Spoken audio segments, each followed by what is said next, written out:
Switzerland లోని Davos లో జరుగుతున్న వరల్డ్ ఎకనామిక్ ఫోరం సదస్సులో ఏపీ సీఎం చంద్రబాబు చురుగ్గా పాల్గొంటున్నారు. రాష్ట్రానికి పెట్టుబడులను ఆకర్షించే లక్ష్యంతో ఆయన వివిధ దేశాల మంత్రులు, పారిశ్రామికవేత్తలతో వరుస సమావేశాలతో బిజీగా గడుపుతున్నారు. ఈ రోజు యునైటెడ్ అరబ్ ఎమిరేట్స్ ఆర్థిక పర్యాటక శాఖ మంత్రి అబ్దుల్లా బిన్ తౌక్ అల్ మర్రీతో సీఎం చంద్రబాబు సమావేశమయ్యారు. ఈ భేటీలో ఆహారం, మల్టీ మోడల్ లాజిస్టిక్స్, ఇంధనం, ఓడరేవులు, రీటైల్ వంటి కీలక రంగాల్లో పరస్పర సహకారంపై చర్చించినట్లు ముఖ్యమంత్రి స్వయంగా వెల్లడించారు. ఈ మేరకు తన ఎక్స్ ఖాతాలో సమావేశానికి సంబంధించిన ఫోటోలను పంచుకున్నారు.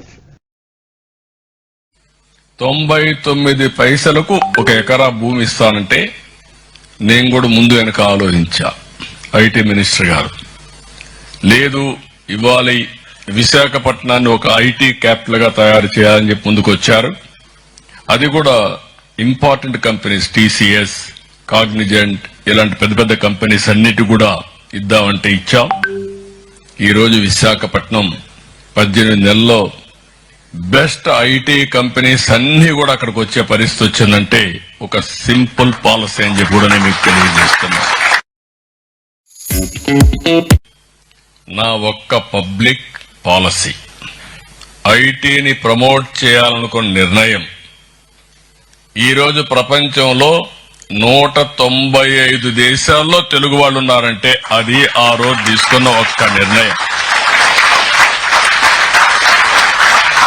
ఇలాంటి అనేక నిర్ణయాలు చేశాం. ఎప్పుడు కూడా మీరు గుర్తుపెట్టుకోవాలి.